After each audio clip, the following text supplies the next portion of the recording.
Donald Trump has rewarded dangerous people with freedom, and his Republican enablers have hopped right into place defending him, even though it exposes their depravity, the depths of their hypocrisy. I am, of course, talking about the January 6 pardons, more than 1,500 people who were charged in connection with the insurrection, the vicious and violent attack that we all remember. The vast majority of those 1,500 people received full, complete, unconditional pardons.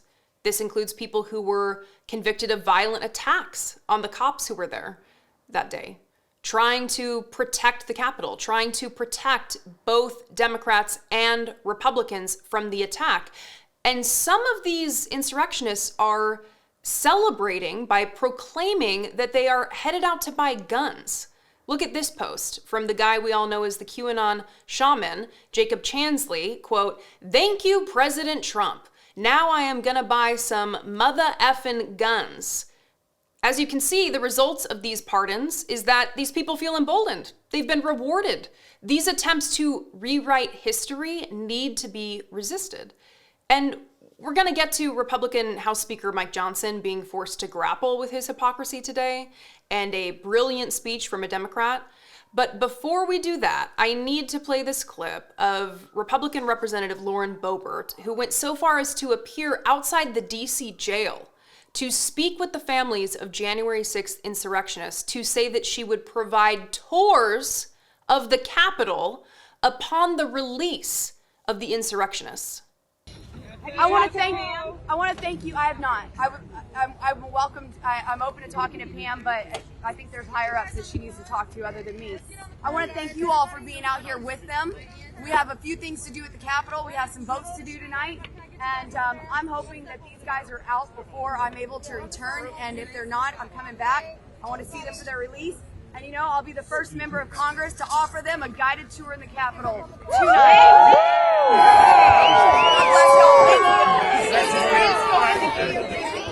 They already had the tour, Lauren. The tour ended with people who were dead, severely wounded, forever traumatized, with feces smeared on the walls, with widespread chaos and destruction. But no, we're now talking about welcoming the insurrectionists back to the Capitol. And CNN's Manu Raju actually asked Speaker Mike Johnson about this very issue. Watch this. Republicans have long said you guys back the blue. How do you justifiably say that when Trump just pardoned a bunch of violent January 6 rioters who attacked Capitol Police? And if those rioters come to the Capitol, will you welcome them back here? So look, everybody can describe this however they want. The president has the pardon and commutation authority. It's his decision. And I think what was made clear all along is that peaceful protests and people who engage in that should never be punished. There was a weaponization of the Justice Department. There was a weaponization of the events.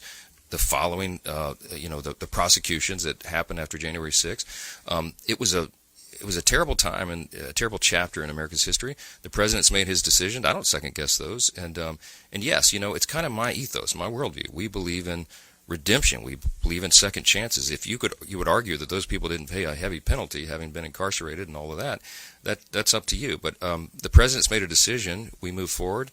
There are better days ahead of us. That's what we're excited about. We're not looking backwards. We're looking forward. A non-answer. A rewriting of history. He says he wants to look forward and not back. So then why are House Republicans announcing a new select subcommittee to, quote, continue the investigation of the events preceding and following January 6th? And I just want to ask a question here, and I'm genuinely curious from David's audience. The moral decay required to lie so effortlessly for Mike Johnson to shrug at the question when Manu Raju refers to the violent January 6 rioters. He rolls his eyes. Do you think when Mike goes home at night that he beats himself up? Do you think he ever feels bad about his moral depravity? Like when you mess up at work. I remember when I was a teenager working at a cafe and I closed by myself one night for the first time. And I was so meticulous and made sure I covered all my bases. I went home, I went to sleep, and in the middle of the night, I sprang up in bed and realized I'd forgotten to turn off the nacho chip warmer. And I was panicked, wondering whether I'd be held responsible if the place burned down because I forgot to turn off the nacho chip warmer at closing. Very rational stuff. Doesn't at all give you any glimpse into my neurosis, does it?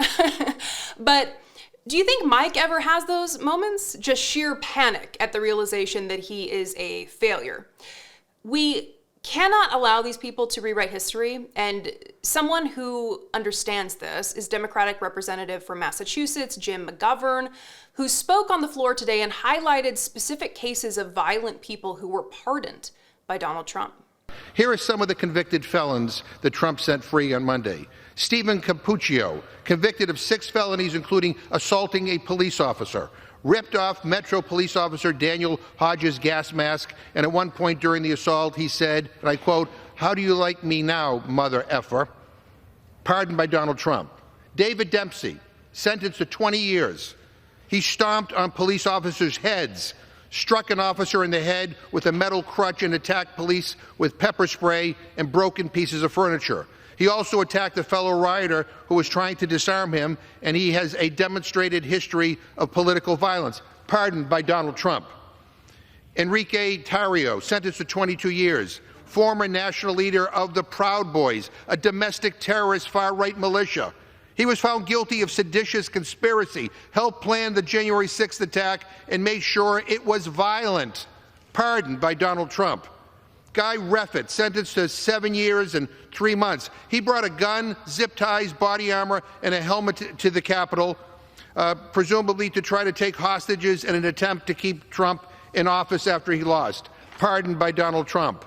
Daniel Joseph D.J. Rodriguez, sentenced to over 12 years.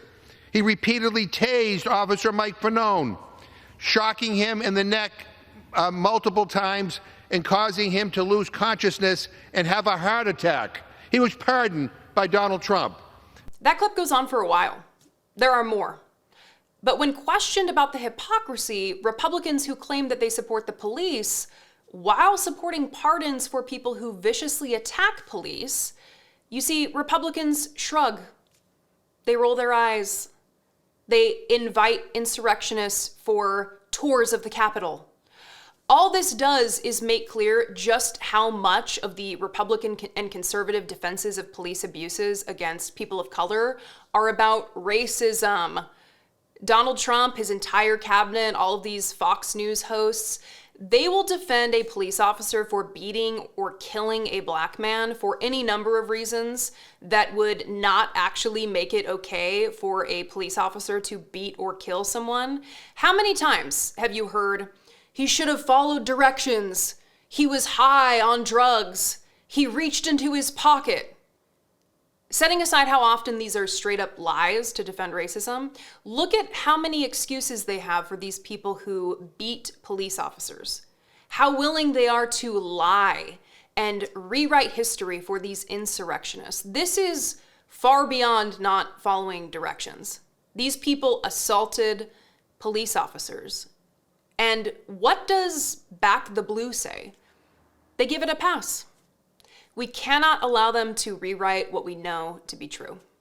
Well, I wrote a book after a long journey and a ton of work. I am really thrilled with how it turned out, and I hope you'll read it. The book is called The Echo Machine, and in a nutshell, it looks at how American politics got so broken, who has already figured out solutions, and how we can try to fix it and stop the terror of Trump for the next 4 years.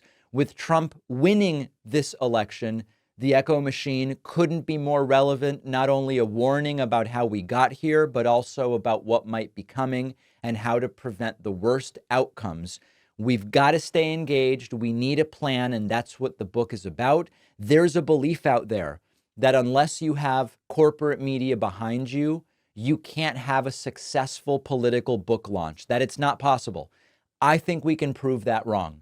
Order The Echo Machine today at davidpakman.com/echo on Amazon, Barnes & Noble, Audible, Kindle, anywhere that books, ebooks, and audiobooks are sold. You can also call any local bookstore and say, "Please order me The Echo Machine by David Pakman." Wherever you get the book, you'll get the free pre-order perks, including the signed book plate.